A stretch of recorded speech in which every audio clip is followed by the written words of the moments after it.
Bom dia, bom dia, bom dia, bom dia! Sejam todos bem-vindos. Mais um sábado, mais um encontro.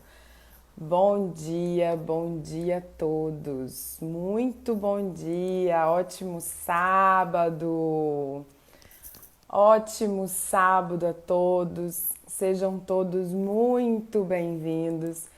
Hoje a gente vai conversar, nosso segundo encontro da Maratona da Sua Melhor Advocacia, sobre consumo, sobre as alterações legislativas que vão alterar significativamente o Código de Defesa do Consumidor. E a gente vai receber ele, o Gabriel Tomazetti, para conversar com a gente sobre essas propostas. Vamos aguardar um pouquinho só para as pessoas entrarem. Bom dia, sejam todos muito bem-vindos, muito bem-vindos, muito bem-vindos. Estou aqui acompanhando também pelo computador vocês.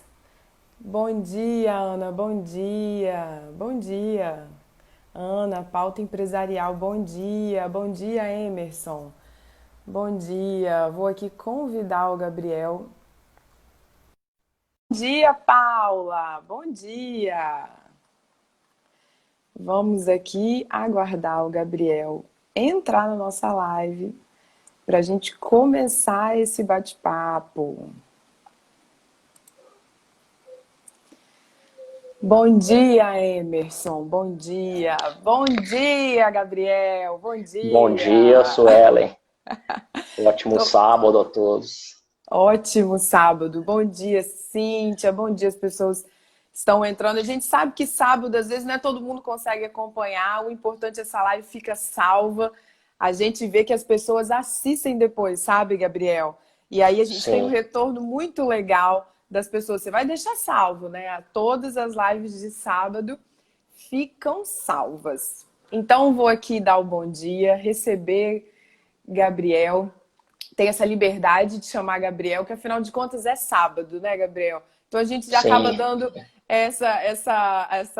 fica todo mundo mais à paisana no sábado, né? Então o que a gente vai conversar hoje? Eu vou falar um pouco sobre o assunto, vou te apresentar e depois você se apresenta, pode ser? Perfeito. Bom, essa é a segunda maratona da Sua Melhor Advocacia. A gente está conversando sobre consumo e a gente vai ter uma abordagem muito incrível nesses 5 encontros. Então, hoje eu convidei o Gabriel Tomazetti. Ele é advogado, especialista em direito do consumidor, gosta muito da área, assim como eu, fala muito bem, tem bandeiras e levanta as bandeiras super relevantes sobre o tema. A gente vai conversar um pouco sobre outras bandeiras que ele levanta, além dessas propostas legislativas. E o Gabriel, ele é fundador da rede Criança e Consumo, né, Gabriel? Criança e Isso. Consumo. E membro do IDEC relacionado ao Observatório de Alimentos. É isso? Publicidade de alimentos, Suelen. Publicidade de alimentos, isso. Anotei aqui, mas acabou que eu me confundi. Isso mesmo. Então, Gabriel, é um prazer estar falando aqui com você. É um prazer receber você. O Gabriel, ele, como eu disse, ele levanta várias bandeiras do consumo e a gente vai conversar sobre algumas delas aqui. E agora eu passo a bola para você se apresentar e mais uma vez, muito obrigada, tá? Estou muito feliz que você está aqui conversando com a gente hoje. Suelen, eu também estou, né? É um sábado muito legal para a gente estar aqui conversando. Estou vendo aqui entrando já a galera de Rondônia. Seja bem-vinda, doutora Renata, está sempre acompanhando e atenta às lutas aí da defesa do consumidor no estado de Rondônia. Suelen, o Espírito Santo é um estado que eu tenho uma grande estima, já estive aí falando sobre publicidade infantil, consumismo e o superendividamento, porque é uma bola de neve. Então a gente tem atuado aí na defesa do consumidor já desde a faculdade, né? Eu não vou falar quantos anos, senão eu vou denunciar a minha idade, Suelen.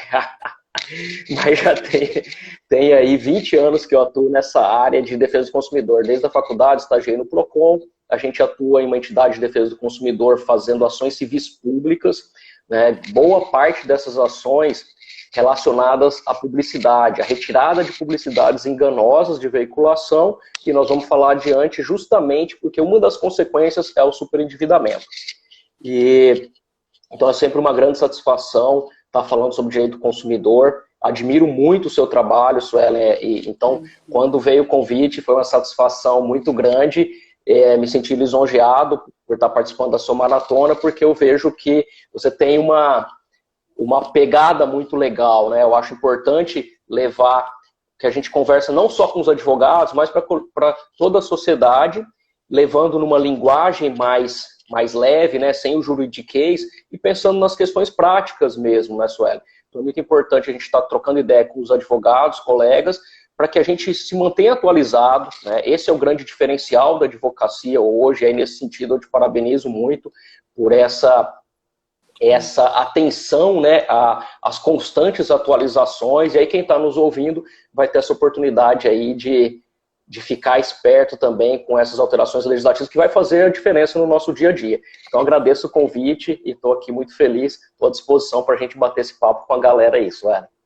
Imagina, eu que agradeço. O Gabriel também, assim como eu, ele defende o direito do consumidor, do consumo, como eu gosto de dizer, o Gabriel, para aproximar as duas partes, né? Eu acho que quando a gente fala em direito do consumidor, a gente afasta a legislação do fornecedor, e isso é uma reclamação muito constante, né? Porque a LITA não tem só direitos do consumidor, tem deveres também, e na verdade ele legisla sobre a relação de consumo, né? Não é contra o fornecedor e a favor do consumidor. Vou dar aqui mais alguns bons dias, Érica, Leonardo, Cleilton, muito obrigada, Cleilton, Valquíria, minha prima lá de Bitirama, sejam todos muito bem-vindos. E a recíproca é verdadeira, viu, Gabriel? Eu também te acompanho e sei que você também fala de uma maneira muito clara, né? Uma informação muito clara, muito adequada, trazendo as informações para todas as pessoas. Então aqui a gente não está falando só para a comunidade jurídica, não. E essa segunda maratona da Sua Melhor Advocacia, no sábado que vem, a gente vai receber um publicitário, que é o Guilherme, e ele fala sobre estratégias de consumo e ele vai falar sobre a evolução e experiência de consumo. E aí a gente vai tratar termos como garantia, direito de arrependimento, falando como funciona na prática, mas também de uma visão de experiência do mercado, né? Tem pessoas que falam assim, mas eu tenho que dar 90 dias de garantia. Eu falo assim, poxa, mas você vai gastar, você vai investir, abrir uma empresa para produzir um produto que não vai durar 90 dias? Né? Então é um outro olhar.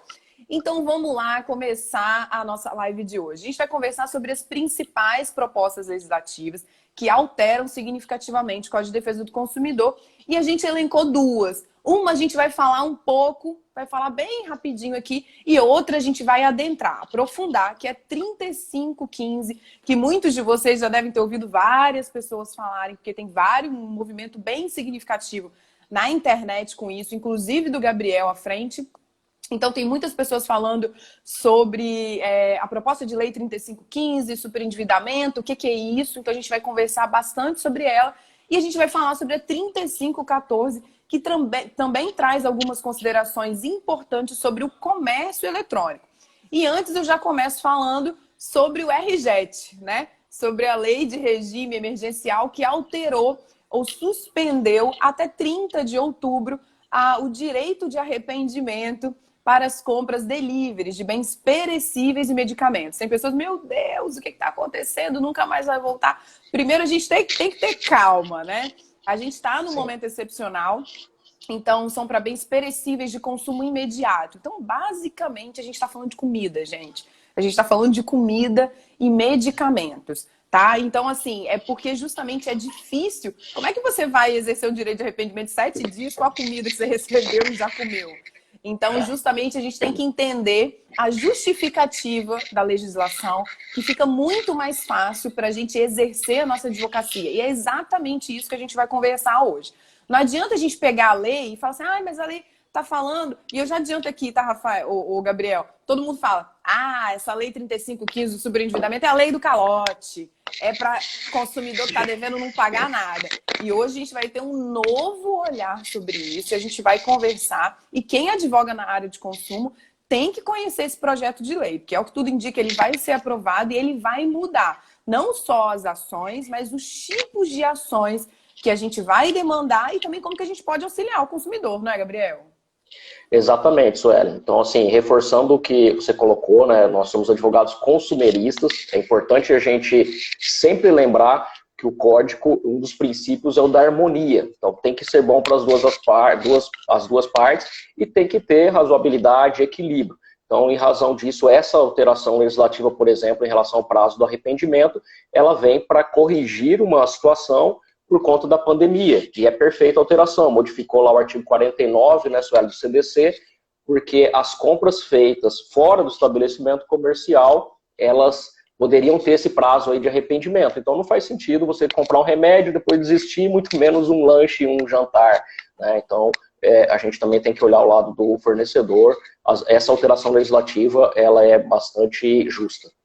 Quero dar um bom dia aqui para o pessoal que entrou bem rapidamente. Estou vendo aqui a doutora Camila Chaú, grande advogada, sempre atenta e levando informações também de qualidade. Minha mãe acabou de entrar, bom dia para minha mãe, minha cunhada, meu sobrinho, a galera tá em peso aqui, Sueli. Bom dia, eu vou dar um bom dia para o Tiago aqui também, que acabou de entrar. Bom dia a todos.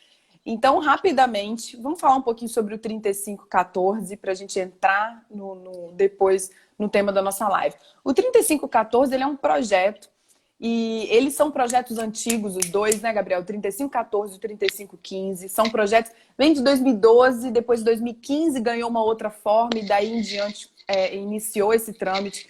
Então, a gente está falando de um projeto que já tramita há 5 anos e muitas coisas ele já cabe, algumas alterações, né? Porque a sociedade tem evoluído muito. Eu costumo falar que as relações de consumo, elas são um termômetro de uma sociedade. Dizem muito sobre o que a gente é, como a gente consome, que tipo de sociedade a gente é. Então, o 3514, ele regulamenta também o 49, ele traz rolos exemplificativos, ele fala bastante sobre como fazer e como vai se adequar o direito de arrependimento para contratos, quando você contrata empréstimo, quando você compra, de uma maneira bem mais detalhada. Ele fala sobre proteção de dados nas compras online, que está muito relacionado à LGPD também, lembrando que esse é um projeto de 2015, o 3514, né?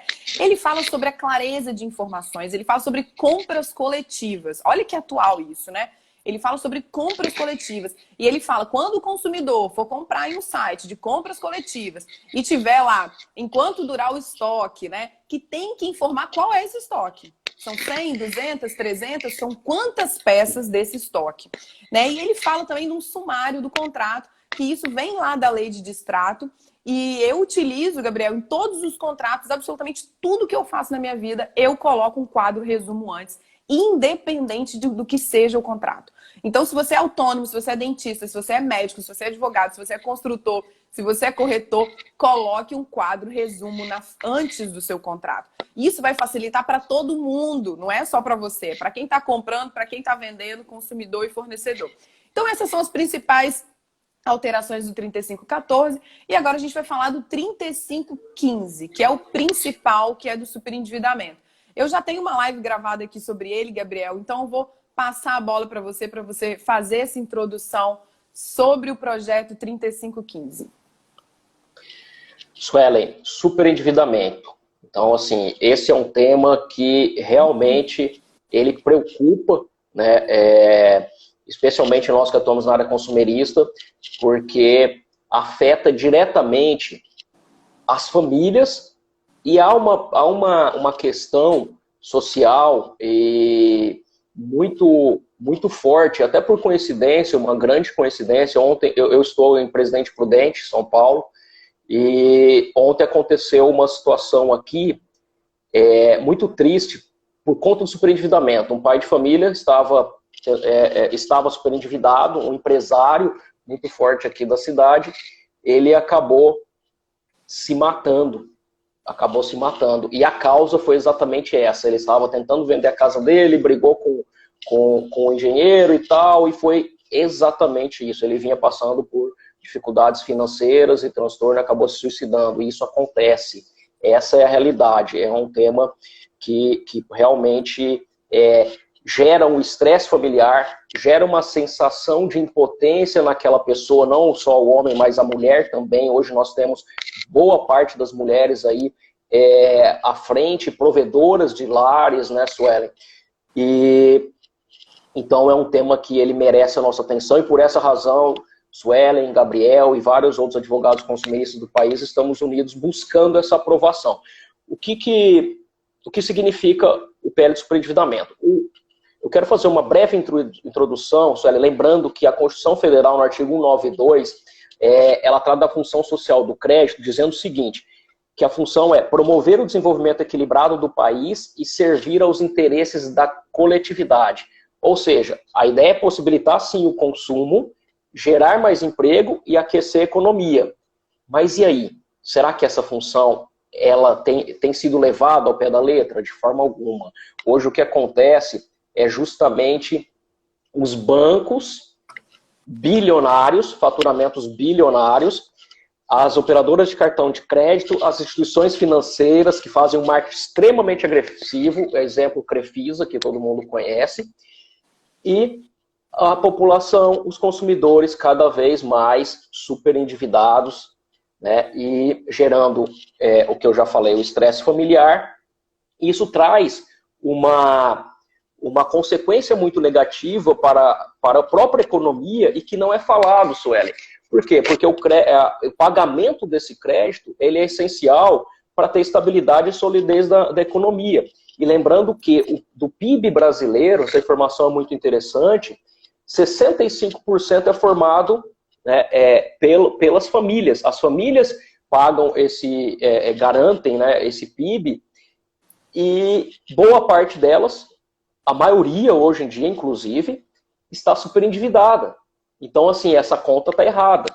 Tanto que um estudo muito bem elaborado e divulgado recentemente pelo IDEC, eu acredito que o maior e de mais credibilidade Instituto de Defesa do Consumidor aqui do nosso país, ele diz o seguinte, sendo aprovado o PL, Suelen, e o judiciário, os PROCONs, realmente aplicando aquelas medidas, o que está estabelecido nele, vai ser devolvido à economia 555 bilhões de reais em um ano.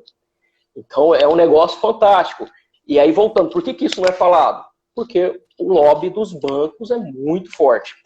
Então vamos entrar na questão do PL para explicar para o pessoal, justamente tirar essa dúvida que você muito bem trouxe. Não é o PL do calote, muito longe disso, de forma alguma.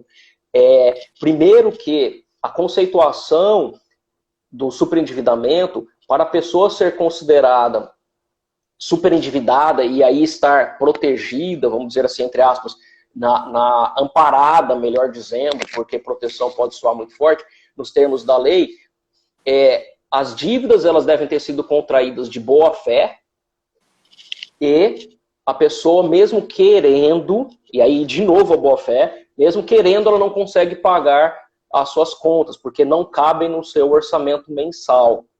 Né? Então, para advogado que está nos ouvindo, essa é a conceituação do consumidor superendividado. Adquiriu de boa fé, com a intenção de pagar, e com vontade de pagar não consegue. Por quê? Porque ele ganha 3 mil e tem 3.500 de dívida. Então, é impossível, a conta não bate. E ele não chegou nisso porque quis. E aí um parêntese muito rápido, voltando, eu já falei sobre a questão das publicidades, que nós combatemos muito em Rondônia, Suelen. As publicidades enganosas, e essa é a maior forma de levar a pessoa ao superendividamento, elas omitiam informações relevantes sobre o preço. Então, aparecia lá na TV, geladeira R$ 990, ou mensais de R$ 99. Aí a senhorinha saía lá do bairro dela, ia lá no centro da cidade, chegava lá, eram 18 parcelas. E isso eu estou falando de situação concreta, tá? E aí, aí o vendedor, não, mas cabe não sei o quê, cabe no seu orçamento, é só 99, coitada, faz um carnê da loja. Isso, aí o carnê já estimula ela a voltar. Crédito, a gente faz o cartão aqui na loja. Exatamente. Então, tudo é estimulado para a pessoa. Então, por isso nós buscamos muito combater essas publicidades enganosas, porque a gente sabe da consequência. A consequência é o superendividamento. Doutora Elma Tourinho, grande magistrada, juíza de direito, tem feito um trabalho brilhante, doutora Suelen, no nosso estado, inclusive levando temas de muito interesse social, né? É uma pessoa que a gente admira muito, que satisfação tê-la aqui conosco, doutora Elma. Seja bem-vindo. Seja bem-vindo também, Gil de Santa Catarina e Jairo. Bem-vindos. Ah, legal. Felipe tá de falando aqui, Campina. ó, propaganda enganosa deveria ser proibida. A gente vai falar, Felipe e Guilherme, Legal. sobre essa questão do marketing agressivo. Gabriel, deixa eu só fazer uma observação sobre o que você falou. Claro. Tem uma pesquisa do IDEC e do CDL, Rafael, bem-vindo, Rafael Cavalieri, que fala que, estimativamente, nós temos no Brasil 63 milhões de endividados. 63 milhões de endividados. Nós temos 210 milhões de habitantes, né? 63 milhões de endividados. E que metade disso, 30 milhões, seria super endividado. Ou seja, nós não estamos falando de um projeto de lei que vai abranger 1.000, 2.000, 3.000 pessoas. A gente está falando de um projeto de lei que pode auxiliar a solução de demandas de crédito, de superendividamento de mais de 30 milhões de brasileiros. Então, isso é muito significativo. Quando a gente traz esses dados, a gente consegue demonstrar um pouco, Gabriel, acho que a dimensão disso tudo, né? Como você falou do PIB, da quantidade, são milhões de pessoas superendividadas. E é isso que o Gabriel falou. Não e a professora Cláudia Lima, ela divide esse superendividado em dois, né, basicamente. Eu acho muito interessante, que é o ativo e o passivo. Que é exatamente aquilo que você falou. A gente tem um superendividado, que é o arrimo de família, né, que é aquela pessoa que acaba fazendo inúmeras dívidas para manter mesmo a família. É uma pessoa só que trabalha e tudo mais. E a gente tem aquele passivo, né, que é aquele gastador mesmo, bom vivant, que sai gastando e compra mesmo, se superendivida porque quer. Mas acaba chegando a um superendividamento que impede ele. A gente não fala de uma má-fé, né, quando está contraindo essas dívidas, mas a própria professora ela faz essa diferenciação de ativo e passivo. E aí eu queria que você falasse um pouco para a gente, Gabriel, o que esse projeto de lei prevê para auxiliar? Como que esse superendividado vai conseguir resolver as dívidas dele através desse projeto de lei, para que a gente acabe com esse mito de que é a lei do calote, para que 30 milhões de brasileiros não paguem suas dívidas? O que esse projeto fala e o que ele pode fazer pelo superendividado brasileiro? Perfeito, Sueli. Essa pergunta é excelente. Possibilita a gente até colocar de uma forma mais didática aqui. Reforçando o que você falou rapidamente, até tocou na doutora Cláudia Lima Marques, e nós tivemos a honra de fazer uma live com ela no dia 2 de junho, juntamente com a presidente da Comissão de Superendividamento, a deputada federal Mariana Carvalho, que estava pessoalmente conosco nessa live, e com o relator, deputado Franco Cartafina. E reforçando a importância, muito rapidamente, é que eu gosto dessa frase impactante da doutora Cláudia Lima Marques. Ela traz uma obra dela, e já antiga, que o problema é antigo, ela diz que o superendividamento é um grande problema social que condena um número de pessoas cada vez maior à exclusão e a uma existência indigna. Né? Essa palavra é forte, mas é exatamente isso. A pessoa, quando está falida financeiramente falando, ela tem uma vida bastante complicada. E ela diz, é também nocivo à economia por retirar do consumidor do mercado, minimizando seu poder de compra. Isso reforça aí a importância e especialmente em relação aos números que você trouxe. Eu acho importante estar reforçando, Suelen, justamente para ver que o que nós estamos falando influencia na vida de dezenas de milhões de brasileiros. Para a gente começar a falar o que traz de novo o PL 3515 ser aprovado. Né? E aí eu convido vocês que estão assistindo na rede social da doutora Sueli, na minha rede social, lerem um pouco, verem os estímulos que nós fizemos à aprovação do PL 3515 e usar essa hashtag, marcar seu deputado federal e ajudar nessa mobilização.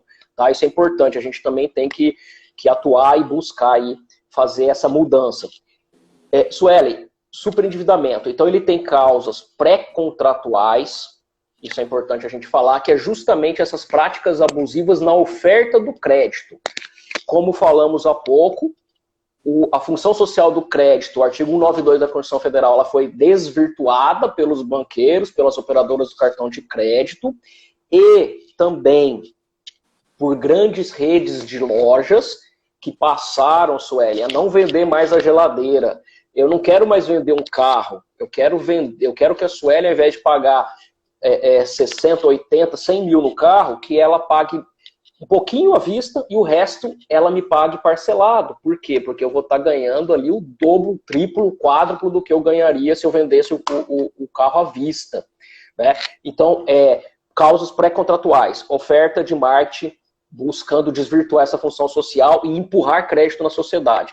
Causas contratuais, taxas de juros abusivas. Vai estar lá no contrato, é só 1%, mas não é bem assim, juros composto, boa parte das pessoas, e até mesmo nós advogados, não temos, às vezes, nem todos têm habilidade com a situação financeira de fazer essas contas, e acabam sendo pegos aí por contratos abusivos, com cláusulas abusivas, e as causas pós-contratuais, que é a cobrança abusiva. Então, a pessoa já superendividada, querendo pagar e não consegue, ela é bombardeada de cobranças, SMS, ligação, enfim.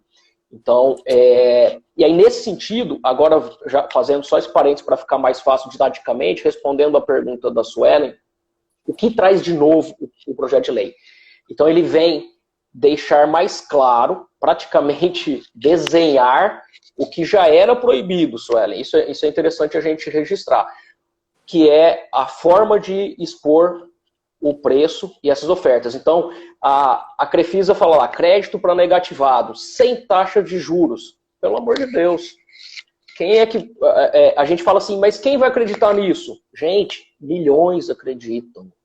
Milhões acreditam. As pessoas mais idosas, as pessoas com menos instrução, elas caem nessas pegadinhas. Né? Então, o PL ele traz uma clareza maior no que é proibido nessas publicidades, muito embora o artigo 37, parágrafo 2º do CDC, ele já proibisse, já considerasse propaganda enganosa aquela que, mesmo por omissão, fosse capaz, Sueli, de induzir em erro o consumidor sobre o preço, mas aí o PL vem e desenha. Isso aqui é proibido, isso é proibido, e é bem interessante porque ele é top. As causas contratuais, então ele também vem estabelecendo, você tem que deixar claro de tal forma, você não pode abusar de tal forma, e também as formas de cobrança, e aí é o mais interessante. Então, o consumidor estando superendividado, agora a gente já está na terceira parte, causas pós-contratuais, ele vai ter todo um mecanismo de... eu não queria usar proteção, mas assim, eu já usei essa palavra, de amparo, tanto extrajudicialmente pelos PROCON, Suelen, como pelo judiciário. Então, e aí o PL é extenso, e eu não gosto de ler, mas é interessante trazer aqui que a alteração mais significativa, ela está lá no artigo 4º, né? E aí o PL 3515 ele vem alterar o Código do Consumidor para incluir no artigo 4º, que ali justamente onde estão os princípios basilares do Código, ele diz o seguinte: fomento de ações visando a educação financeira dos consumidores e prevenção e tratamento do superendividamento como forma de evitar a exclusão social do consumidor. Repetindo, prevenção e tratamento. E aí o que ele faz, Sueli, vem e joga um capítulo inteiro da proteção ao consumidor, eu esqueci o nome aqui, prevenção e tratamento do superendividamento. E aí nesse capítulo, ele traz lá diversos artigos e que vem pormenorizando a forma que essa proteção e tratamento se daria. Basicamente, Sueli, é uma negociação em bloco. Então, tipo assim, olha, aqui, lá em Porto Velho, tem os clientes do Banco do Brasil, vamos fazer um mutirão aqui, chamar o Banco do Brasil para negociar com essa galera, porque, doutora Elma, tem 3.000 ações contra o Banco do Brasil por crédito consignado, que o juros está abusivo. E aí, vamos negociar. Como que o João pode pagar? Não, o João ganha um salário mínimo. Não tem como cobrar dele R$ 1.500 por mês. Então é isso. É colocar na mesa o que é possível, Suelen. Então o judiciário, ele precisa, e eu acredito muito que no nosso estado ele já é sensível a isso, ele precisa conhecer, entender a problemática social, né? Se desprender do direito até então posto, tipo, assinou, está assinado, isso não existe mais. A gente tem que lembrar que os consumidores, a sociedade, ela é vítima desse mercado extremamente agressivo, desse marketing violento. Então, o judiciário e os juízes precisam estar sensíveis a isso. E minha esposa entrou, acho que eu fiquei emocionado, perdi a fala. Bom dia. Bom dia, doutora Nayara, lindo, minha sócia, minha esposa. Sábado, a gente vê, gente, o amor no ar, olha que legal. Então, em relação ao judiciário, é isso. E aí, voltando à questão do judiciário, nós fizemos uma live na quarta-feira agora, Suelen, com a doutora Ana Valéria, uma juíza de Paraná, e que ela tem um projeto bacana chamado Declare Seu Amor, que é uma questão vinculada ao imposto de renda, mas ela traz temas que interessam a sociedade e sempre com essa pegada social. E ela fez muito na live do superendividamento, ela trouxe essa problemática da família e tal, foi muito legal. E junto com ela estava a Ellen, uma servidora, Ellen Ângela, uma servidora do Tribunal de Justiça, que desenvolve, juntamente com vários outros servidores, um projeto dentro do tribunal voltado aos servidores para a educação financeira, justamente com esse foco do endividamento e superendividamento. Né? Então, é legal que o TJ Rondônia já tem isso, e eu acredito que vai ser muito mais fácil a gente conseguir essa articulação e buscar essa sensibilização dos magistrados nesse sentido. Verdade. Deixa eu só fazer uma observação, Gabriel. Fica à vontade. Já falei muito, talvez, aqui, né? Não, imagina. Você ficou contando, e é muito legal quando a gente traz pessoas de outros estados, que a gente faz essa comunicação interestadual, né? E aí eu vou te contar um pouco como que é aqui. Eu tive a oportunidade de conversar com a Érica numa live, que é a diretora do PROCON aqui de Vitória, Municipal de Vitória, e ela me trouxe dados muito legais do que acontece aqui no Espírito Santo, né? E aí, primeiro, eu queria falar sobre essa questão da estrutura social. Quando a gente fala da importância das relações de consumo como termômetro de uma sociedade, que diz muito, esses dados que a gente apresentou, do PIB, de 30 milhões de superendividados, de ser arrimo de família.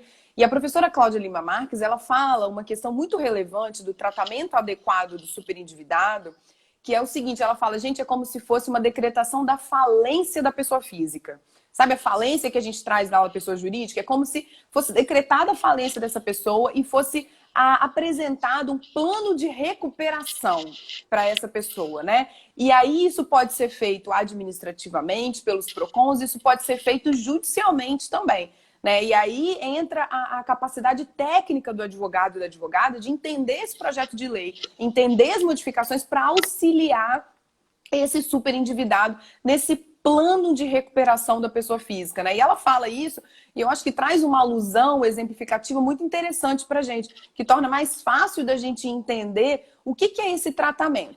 E aí a Érica do PROCON, ela me falou o seguinte, Suelen, na Casa do Cidadão em Vitória, a gente já faz isso, olha que legal, né? A pessoa chega, eles fazem todos os relatos da dívida, tabela mesmo, tudo, todos os gastos, né?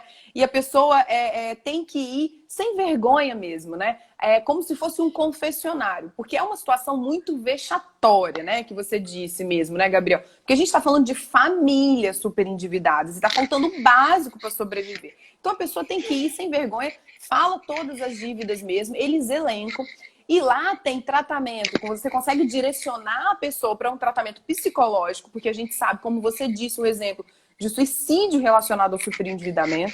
Né? Imagina uma pessoa tolhida em dívidas, isso realmente tem impactos psicológicos gravíssimos. eles também conseguem encaminhar a pessoa para um setor de trabalho e emprego, se ela estiver desempregada, e ainda consegue chamar os credores para negociar. Então, quando a gente fala de tratamento, é isso. Você atua em todas as esferas, né? Não é só pegar e falar, ah, tá, você tem uma dívida, como é que você vai pagar? Não. Né? E porque quando a gente fala de superendividamento, a gente está falando de pessoas que não conseguem mais negociar os seus créditos.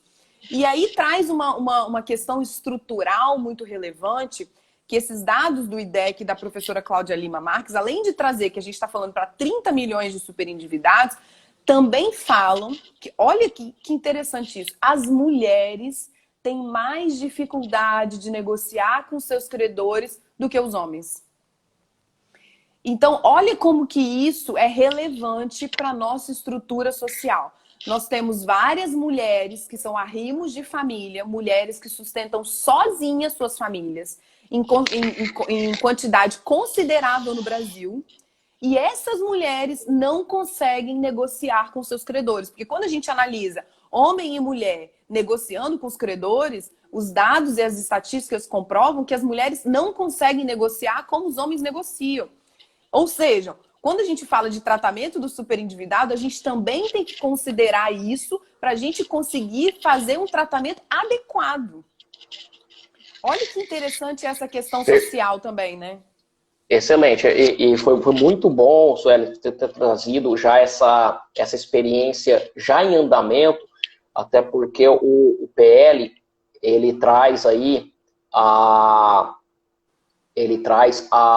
algumas experiências, né? Não o PL, mas a elaboração do PL, a justificativa desse PL, ele trouxe experiências já existentes em outros estados, com a exemplo do Tribunal de Justiça do Rio Grande do Sul, que já fez uma experiência, e aí é bacana você trazer esse case do PROCON daí, porque o que a gente defende, Sueli, hoje já é possível, tanto o PROCON quanto o Judiciário, fazer isso sem o PL. Né? Então, assim como o projeto de lei do comércio eletrônico, que vem para desenhar algumas situações, como você bem resumiu para a gente no início, desenhar algumas situações relacionadas ao comércio eletrônico, existem princípios no código que já permitem esse tratamento de superendividamento, e aí, inclusive, constitucionais, a própria questão do desvirtuamento da função social do crédito, o princípio da dignidade da pessoa humana.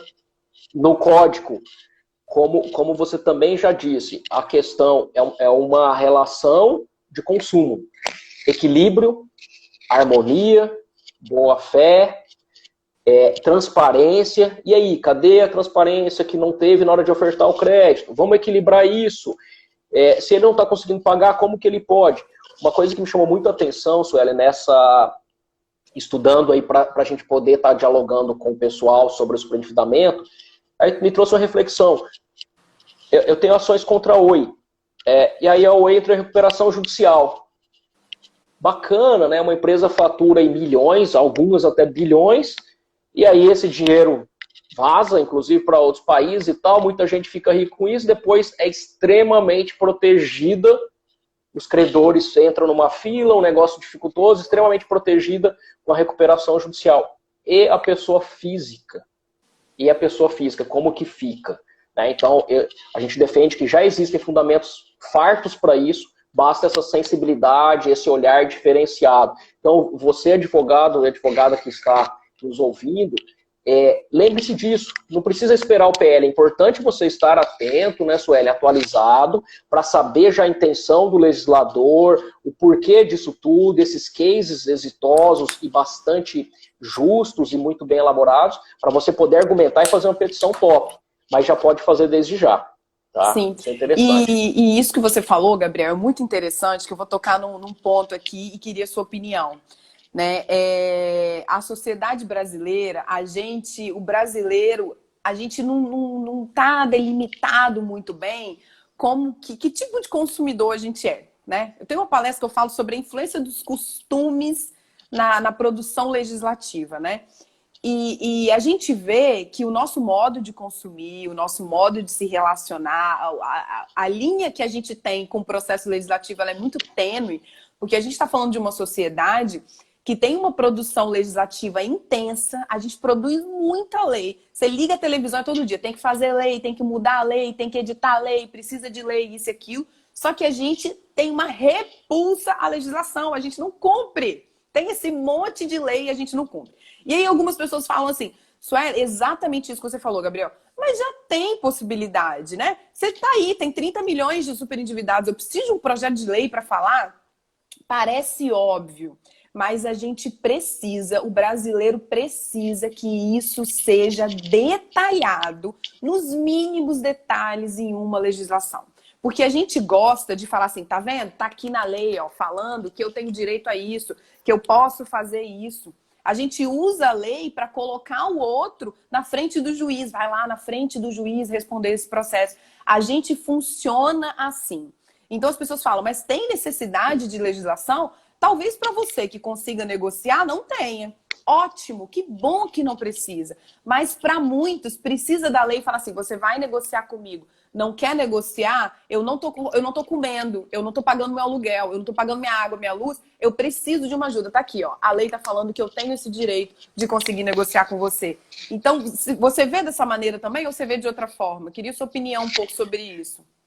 Então, sim, faz todo sentido, justamente por uma questão até cultural, né? Ó, tá aqui, tá claro, tem que ser assim. Né? Agora, concordo plenamente. E aí, lembrando que a gente que tem atuado já, né, há bastante tempo, Sueli, assim como você que preside aí a Comissão do Consumidor, nós também já presidimos aqui lá em Rondônia, a gente vê que, embora para a sociedade é interessante estar aqui, ó, assim, assim, assado, mas a gente também tem que lembrar e defender muito bem os princípios, né? Porque os princípios, eles são a base do código. Aí agora já estou falando mais para advocacia. A gente, como operador de direito, a gente tem que dizer, ó, juiz, aqui, tá, isso daqui tá aqui, o princípio, o equilíbrio, a harmonia e tal. E mais, artigo 39, práticas abusivas, é um rol exemplificativo.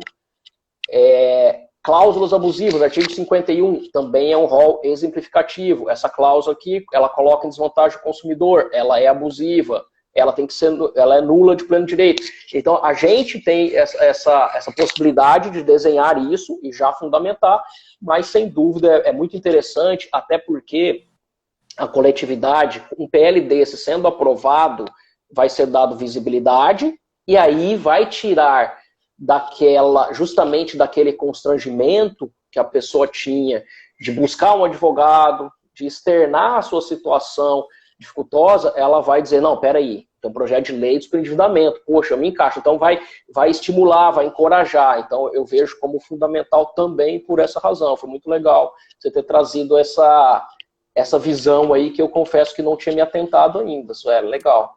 A gente precisa, né? E nesse momento de pandemia, a gente está vendo que as pessoas estão acompanhando muito mais o processo legislativo e está despertando para um conhecimento que era muito distante. Antes, quem é que acompanhava tramitação e votação de projeto de lei? Aqui no Espírito Santo, as pessoas ficaram loucas, ensandecidas, acompanhando o projeto de lei de redução da mensalidade escolar, porque era de seu interesse. E agora, sendo virtual, as pessoas estão ali acompanhando. E eu estava acompanhando e vendo o comentário das pessoas. Não acredito, tá votando assim, olha, tá votando assim, tá. As pessoas estão mais interessadas, né? Então, quando a gente fala que é um costume, e a gente tem que considerar isso, por que a gente produz tanta lei? Né? Por quê? Por quê? Porque a gente gosta de ter no papel os nossos direitos, tem que estar esclarecido.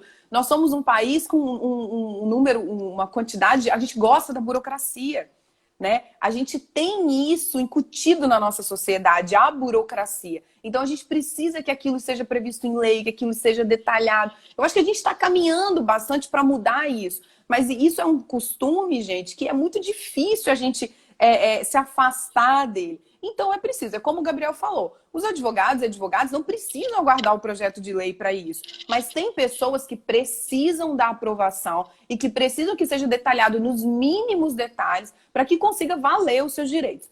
E aí a gente já está caminhando para o final, Gabriel, eu queria a sua opinião sobre uma questão muito bacana que muitas pessoas falam assim, tem um limite muito tênue entre O consumidor pode ser cobrado? Porque tem gente que fala assim, eu estou devendo, mas eu não quero ser cobrado. O consumidor pode ser cobrado. O que não pode ele ser cobrado de uma maneira vexatória. Ele não pode ser exposto, né? O nome dele não pode estar lá colado nos lugares como mal pagador.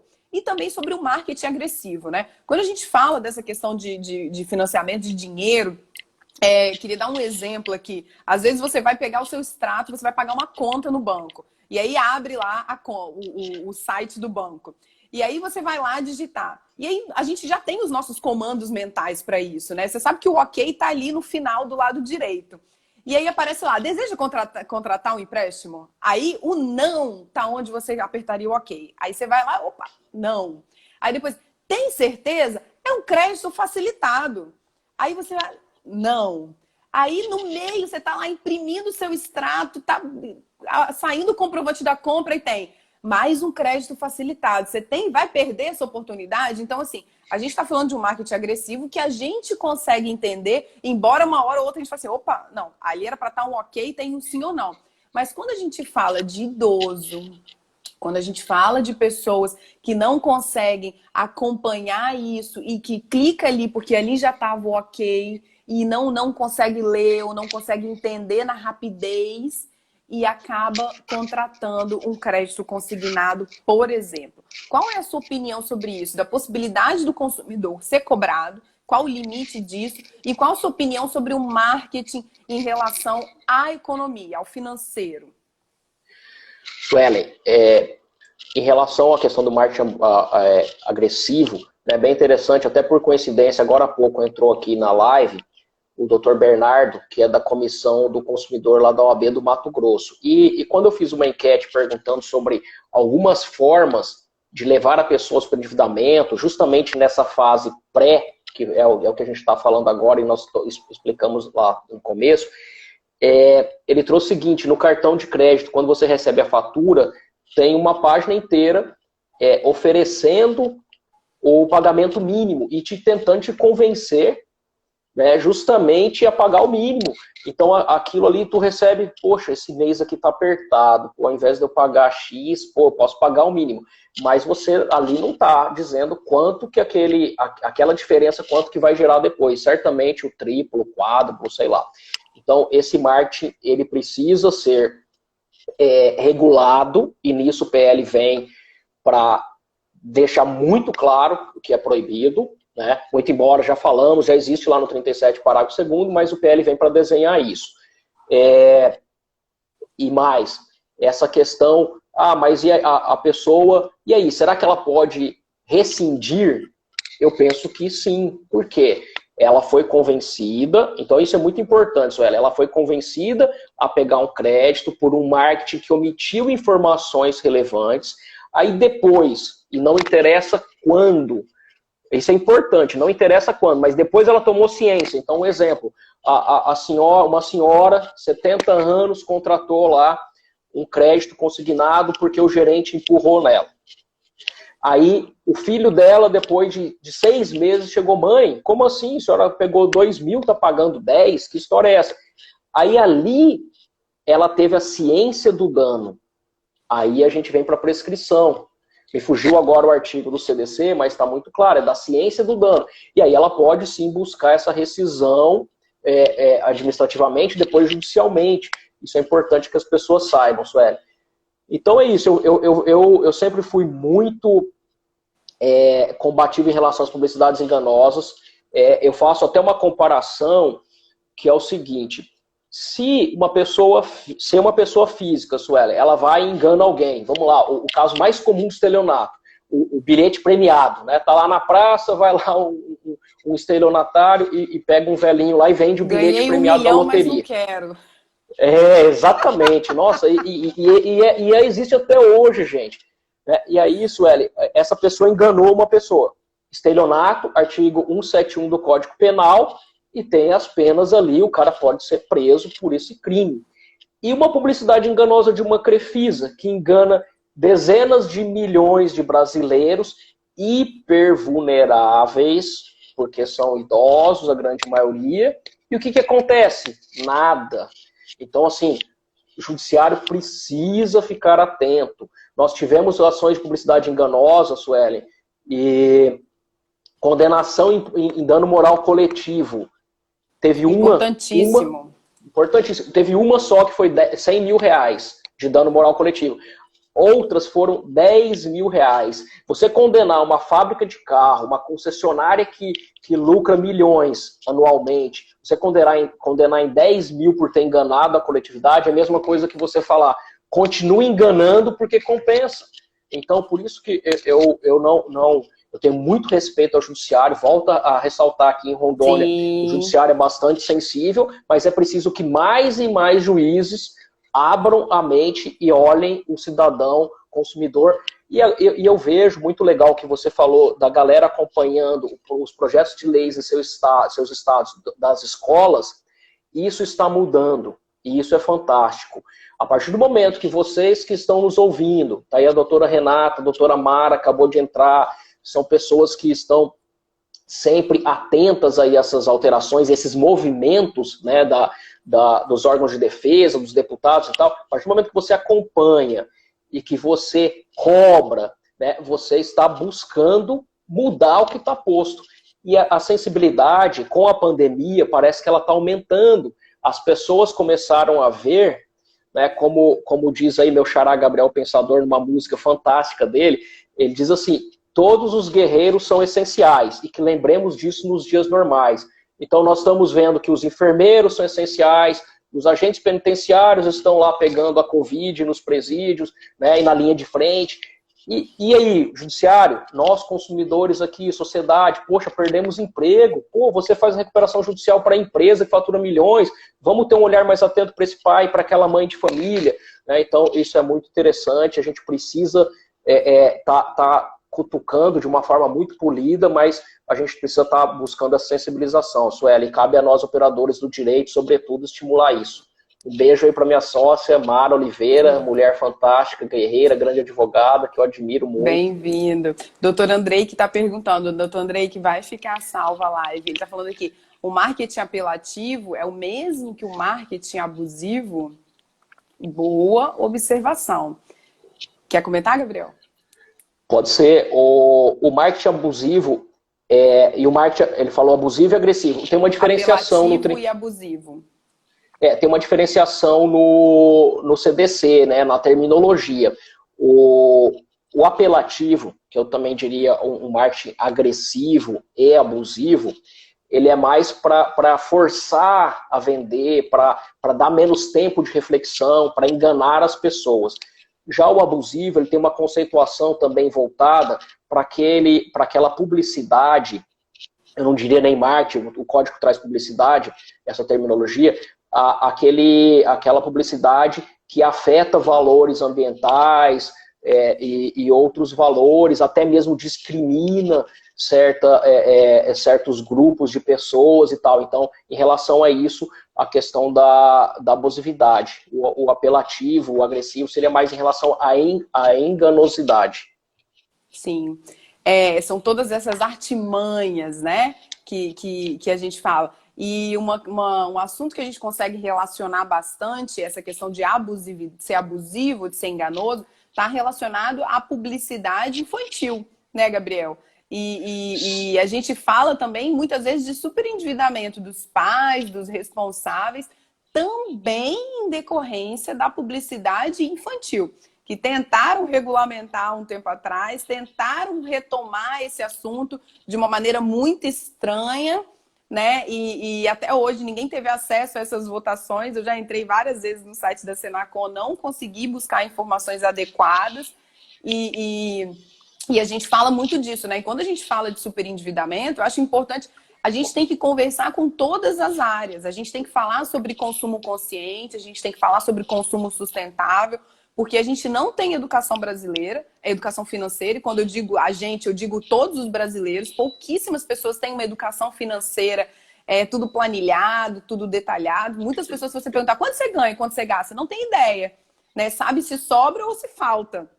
né? E isso significa que falta muita educação financeira, né? Então a gente precisa bastante de conversar sobre isso. Você quer falar um pouquinho, alguns minutinhos sobre publicidade infantil? É um tema que você gosta bastante, eu Eu sei. estava quase te interrompendo,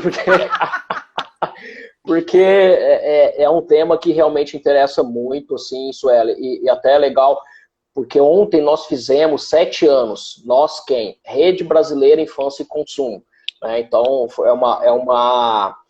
nós fomos convidados, né, pelo Instituto Alana. O Instituto Alana pescou algumas pessoas em vários estados e diversas áreas, profissionais do direito, da educação, sociólogo, psiquiatra, nutricionista, tem gente de todas as áreas.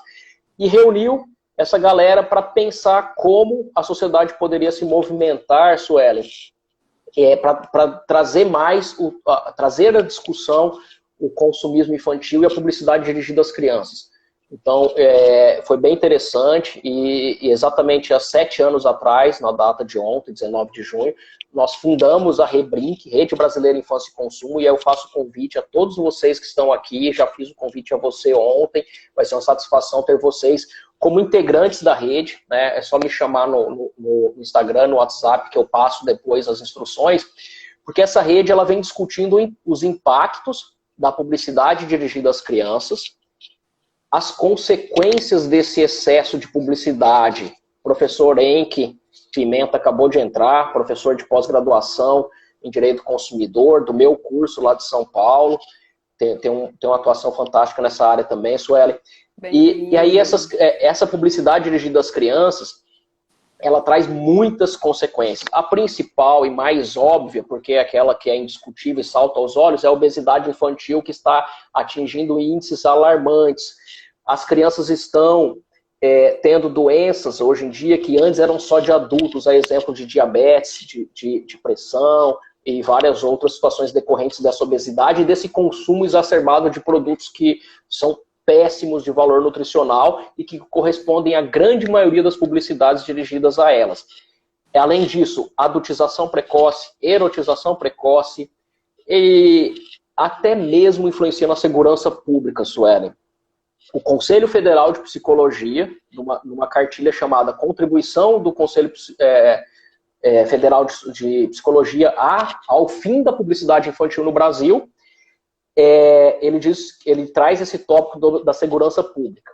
Né? Por quê? Porque as crianças que não têm condições, adolescentes que não têm condições de adquirir aqueles bens que eles são induzidos a comprar para serem aceitos pela coletividade, eles acabam furtando ou roubando. Então esse é um tema que a gente gosta muito de discutir. Nós sugerimos à OAB Nacional, há alguns anos atrás, fizemos um projeto e apresentamos para a OAB, foi aprovada essa campanha no Conselho Federal da OAB por uma infância livre da publicidade comercial. Doutora Maria Miranda, que inclusive esteve comigo aí em Vitória, né, nessa palestra, ela fez essa articulação, essa vivência para a gente da aprovação foi muito legal, Suelen, porque o Maurício de Souza, da Turma da Mônica, ele esteve lá por meio dos seus advogados, tentando barrar formalmente essa campanha.